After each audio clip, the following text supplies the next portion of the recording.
Hello बच्चों। पिछले video में हम लोगों ने देखा था क्या, टाइप ऑफ रिएक्शन के बारे में देख रहे थे।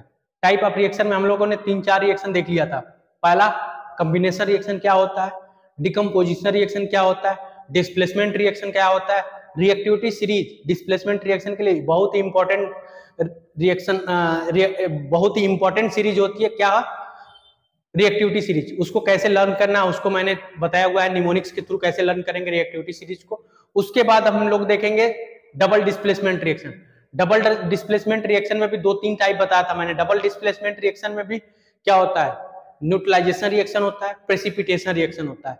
तो हम कैसे डिस्टिंग्विश करेंगे कि वो रिएक्शन डबल डिस्प्लेसमेंट रिएक्शन है या फिर वो रिएक्शन हमारा क्या है, प्रेसिपिटेशन रिएक्शन है, या वो रिएक्शन हमारा क्या है, न्यूट्रलाइजेशन रिएक्शन है। तो आज हम लोग उसी के रिगार्डिंग बहुत ही इंपॉर्टेंट चीज देखने वाले हैं। क्या है वो, सॉल्युबिलिटी रूल। सॉल्युबिलिटी रूल अगर हमें आती है तो हम इजीली बता देंगे कि कौन सा रिएक्शन प्रेसिपिटेशन है, कौन सा रिएक्शन क्या है, डबल डिस्प्लेसमेंट रिएक्शन है। क्योंकि डबल डिस्प्लेसमेंट और प्रेसिपिटेशन देखने में तो एक जैसे लगते हैं। अगर हमें रिएक्शन दिया हुआ है, अगर उसमें स्टेट नहीं दिया हुआ है, अगर स्टेट दे दिया तो हम लोग इजीली फाइंड आउट कर लेते हैं कि क्या है वो, प्रेसिपिटेशन रिएक्शन है या फिर डबल डिस्प्लेसमेंट रिएक्शन है। लेकिन अगर वो स्टेट नहीं दिया हुआ है कंपाउंड का कि किस स्टेट में, एक्वस स्टेट में है कि सॉलिड स्टेट में है कि लिक्विड स्टेट में है कि गैसियस स्टेट में है, किस स्टेट में है, तो अगर वो मेंशन नहीं किया हुआ है तो हम कैसे आइडेंटिफाई करेंगे कि वो जो कंपाउंड है वो सॉल्युबल होगा या इनसॉल्युबल होगा। उसी के रिगार्डिंग हम लोग लेके आ रहे हैं सॉल्युबिलिटी रूल। ठीक है, हम लोग उस चीज को भी, उस टाइप के भी क्वेश्चन हम लोग अटेम्प्ट कर पाएंगे इसकी हेल्प से, जो जिसमें हमें क्या है, सॉल्यूशन के स्टेट भी मेंशन नहीं किया होगा। उस टाइप के क्वेश्चन भी हम लोग क्या कर पाएंगे, इस रूल की हेल्प से कर पाएंगे। तो हम आज देखते हैं सॉल्युबिलिटी रूल में क्या क्या है। तो पहला देखते हैं रूल जो है सॉल्युबिलिटी रूल का, all nitrate are soluble. All nitrate are soluble मतलब कोई भी नाइट्रेट का कंपाउंड ले लो, कोई भी नाइट्रेट का कंपाउंड ले लो वो सॉल्युबल होगा। जैसे हमने क्या लिया, AgNO3 लिया, तो ये इसको अगर हम लोग वाटर में डालेंगे तो ये आयन में ब्रेक हो जाएगा तुरंत, Ag+ और NO3- में ब्रेक हो जाएगा। ये सॉल्युबल का मतलब होता है कि उसको हम लोग पानी में डालें। सॉल्युबिलिटी रूल हम लोग किस में देख रहे हैं, हम लोग जनरली सॉल्युबिलिटी रूल वाटर में देख रहे हैं, वाटर के रेस्पेक्ट में सॉल्युबिलिटी रूल देख रहे हैं। तो अगर वो हमने AgNO3 को वाटर में डाला तो ये Ag+ और NO3- में ब्रेक हो गया। अगर इनसॉल्युबल होगा तो हम उसको वाटर में डालेंगे तो Ag+ Cl NO- में नहीं ब्रेक होगा, नाइट्रेट आयन में नहीं ब्रेक होगा। तो उस कंपाउंड को हम लोग बोलेंगे क्या, इनसॉल्युबल कंपाउंड, या फिर वही बोले जाते हैं कि वो प्रेसिपिटेट बना लिया रिएक्शन के अंदर। अगर इसमें से कोई कंपाउंड बन रहा होगा तो वो सारा सॉल्युबल होगा। रिएक्शन में कहीं पे हमने कुछ कराया, जैसे हमने NO3 को डाला, ठीक है, और हमने कोई और कंपाउंड लिया Ag का, Ag2SO4 ले लिया इस तरह से, इसको हमने वाटर में डाला, ठीक है, या फिर दूसरा कंपाउंड ले लेते हैं, क्लोरेट ले लेते हैं, AgClO3 ले लिया। ये इन दोनों को हमने रिएक्शन कराया तो हमारा प्रोडक्ट क्या बनेगा, एक प्रोडक्ट जो बनेगा हमारा Ag, आयन का एक्सचेंज करेंगे तो क्या बनेगा, AgNO3 बनेगा, और दूसरा जो प्रोडक्ट बनेगा वो क्या बनेगा, दूसरा प्रोडक्ट जो बनेगा वो बनेगा AgNaClO3, ये बनेगा। तो ये दोनों जो प्रोडक्ट बन रहे हैं, अगर हमें इसका स्टेट नहीं मेंशन करेगा तो भी हम बता देंगे कि क्या है, ये दोनों वाटर में सॉल्युबल है। क्यों, क्योंकि ऑल नाइट्रेट आर सॉल्युबल, जो भी नाइट्रेट का प्रोडक्ट बनेगा वो हमारा सॉल्युबल होगा। जैसे हम लोग जानते हैं NaCl, NaCl को हम लोग वाटर में डालते हैं तो ये Na+Cl आयन में ब्रेक हो जाता है। क्यों, सॉरी, ये NaCl का है, NO3 हो गया, सोडियम नाइट्रेट हो गया, इसको हम लोग वाटर में डालेंगे तो क्या होगा, ये आयन में ब्रेक हो जाएगा। तो कोई भी हम लोग लेंगे नाइट्रेट का सॉल्ट, वो क्या होगा, वाटर में सॉल्युबल हो जाएगा। दूसरा हमारा ऑल क्लोरेट और सॉल्युबल, जैसे हमने पोटेशियम क्लोरेट ले लिया ClO3, इसको हम लोग पानी में डालेंगे तो K+ और Cl- में इस तरह से ब्रेक हो जाएगा, इस तरह से ब्रेक हो जाएगा। तो मतलब है क्या कि ऑल क्लोरेट सॉल्युबल, मतलब इसका कोई भी हम क्लोरेट का कोई भी कंपाउंड लेंगे वो वाटर में सॉल्युबल हो जाएगा। तीसरा रूल है ऑल एसीटेट आर सॉल्युबल। अगर तुम्हें कहीं पे भी रिएक्शन में एसीटेट के सॉल्ट बन गए, एसीटेट के सॉल्ट बनते हुए दिखाई दे रहे हैं, या उसमें एसीटेट के सॉल्ट बन गया, तो हम क्या बोलेंगे, सॉल्युबल होगा। जैसे NaCl का रिएक्शन करा रहे हैं CH3COOH से, तो क्या बनेगा,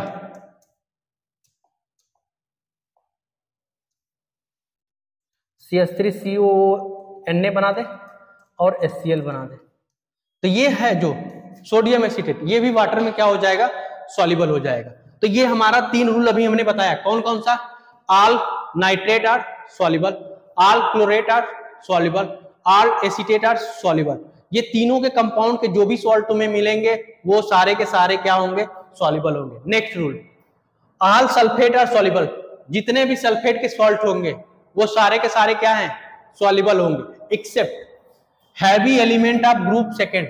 ग्रुप सेकेंड के हैवी एलिमेंट मतलब कैल्शियम सल्फेट तुमको मिल गया कहीं पे, तो ये इनसॉल्युबल होता है या स्लाइटली सॉल्युबल होता है, ये बहुत ही कम वाटर में सॉल्युबल होगा, स्लाइटली सॉल्युबल होगा। तुम्हें मिल गया कैल्शियम के बाद क्या था, स्कैंडियम हो गया, स्ट्रोंटियम हो गया, ये भी क्या होगा, इनसॉल्युबल हो जाएगा। ग्रुप सेकेंड की बात कर रहे हैं भाई, स्ट्रोंटियम। अगर यहीं पे बेरियम मिल गया BaSO4, तो ये भी क्या होगा, इनसॉल्युबल होगा। तो मतलब क्या है, अगर वहीं पे इनके अलावा बेरियम, कैल्शियम, स्ट्रोंशियम के इनके अलावा लेड और सिल्वर, मरकरी, इनके अलावा तुम्हें कोई भी कंपाउंड मिल गया तो वो सॉल्युबल होगा। जैसे Na2SO4 ये सॉल्ट बन गया तो ये सॉल्युबल होगा। कैसा होगा, ये सॉल्युबल होगा। वहीं पे तुम्हें दूसरा सॉल्ट मिल गया PbSO4, तो ये क्या होगा, इनसॉल्युबल होगा। क्यों, क्योंकि इस कैटेगरी में आ रहा है, इनसॉल्युबल वाले में। तो सॉल्युबल और इनसॉल्युबल कब होगा, सल्फेट के सारे सॉल्ट सॉल्युबल नहीं होते हैं, कुछ सॉल्ट सॉल्युबल होते हैं, कुछ सॉल्ट इनसॉल्युबल होते हैं।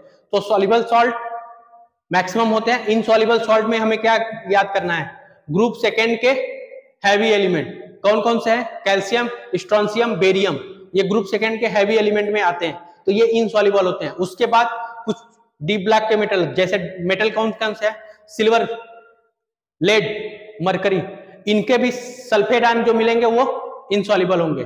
ठीक, उसके बाद पांचवा rule, all halides are soluble. तुम्हें हाइलाइट का कोई भी सॉल्ट दिख जाएगा, मतलब NaCl, NaBr, NaI या KCl, KBr, KI, इस तरह का कोई भी हाइलाइट का सॉल्ट दिख जाएगा, वो सारा का सारा क्या होगा, सॉल्युबल होगा, एक्सेप्ट मरकरी, लेड और सिल्वर। जैसे तुम्हें कहीं पे दिख गया AgCl, कंपाउंड के अंदर या रिएक्शन के अंदर AgCl का फॉर्मेशन हो रहा होगा, तो ये हमारा इनसॉल्युबल होगा। क्या होगा, इनसॉल्युबल होगा। कहीं पे हमें AgBr बनते हुआ दिखाई दे दिया, ये क्या होगा, इनसॉल्युबल होगा। ठीक है, इसका जो प्रेसिपिटेट दिखता है वो येलो कलर और व्हाइट कलर का प्रेसिपिटेट दिखता है। ये कैसा होता है, व्हाइट प्रेसिपिटेट बनाता है, और ये बनाता है येलो प्रेसिपिटेट। AgBr का प्रेसिपिटेट कैसा दिखेगा तुम्हें, येलो कलर का। ठीक है, तो ये हमें हाईलाइट के जो भी हमें सॉल्युबल होगा। अब NaCl की बात कर ले, तो NaCl है वो क्या होगा, सॉल्युबल होगा। इसको वाटर में डालेंगे तो Na+Cl- में ब्रेक हो जाएगा। KCl की बात करें तो KCl को हम लोग वाटर में डालेंगे तो K+Cl- में ब्रेक हो जाएगा। तो ये जो सॉल्ट है ये वाटर में क्या होंगे, सॉल्युबल होंगे, वाटर में डालने पे इसके आयन मिल जाएंगे। अब next rule, all group of first and ammonia के सॉल्युबल। कहीं पे तुमको फर्स्ट ग्रुप के कंपाउंड दिख गया, फर्स्ट ग्रुप का कंपाउंड मतलब hydrogen, lithium, sodium, potassium, rubidium और सीजियम। अगर ये कंपाउंड के कहीं पे भी दिख रहे हैं, जैसे कहीं पे तुम्हें NaCl दिख रहा है, Na2SO4 दिख रहा है, NaClO4 दिख रहा है, कुछ इस तरह का कंपाउंड तुमको फर्स्ट ग्रुप पे इनमें से किसी का भी दिख रहा होगा, तो सारे के सारे कंपाउंड सॉल्युबल हो जाएंगे। ठीक है, कहीं पे भी तुमको इस तरह का कंपाउंड दिख गया, Na2S, Na2CO3 कार्बोनेट, कोई भी सॉल्ट तुम्हें दिख गया इनको बैलेंस करते हुआ, तो वो क्या हो जाएगा, सारा का सारा सॉल्युबल हो जाएगा।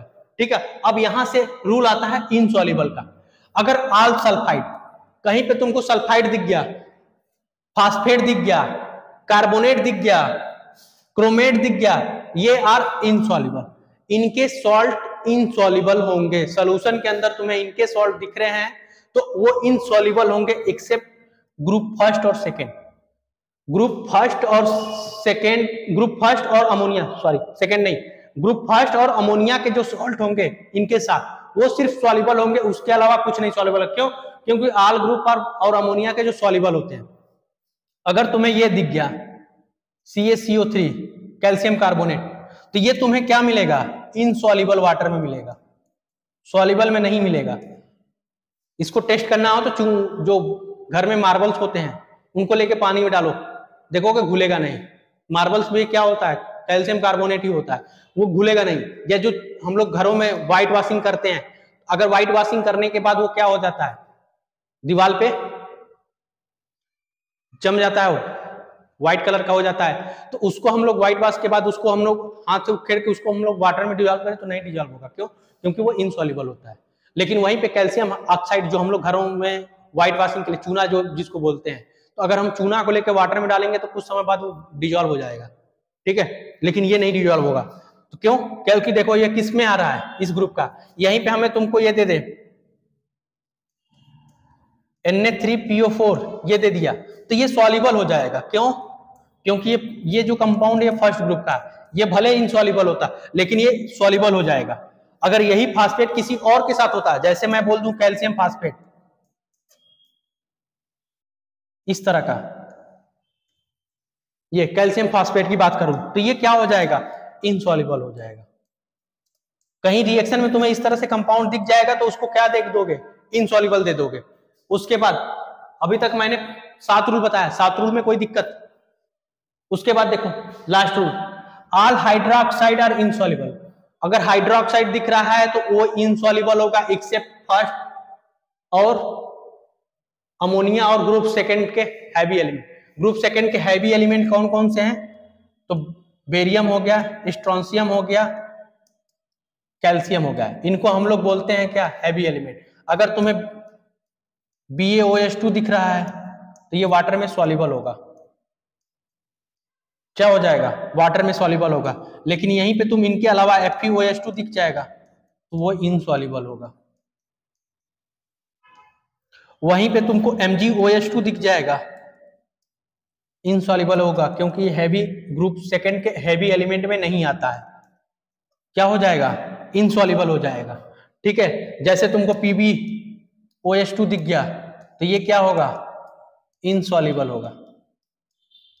तो इनका यूज कहां मिलेगा? इनका यूज मिलेगा हमें रिएक्शन में। किसी रिएक्शन को हम करा रहे हैं, जैसे हमने NaOH का रिएक्शन कराया किसके साथ?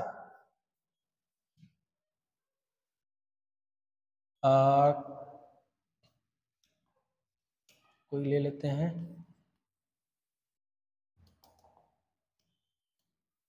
Mg2SO4 के साथ।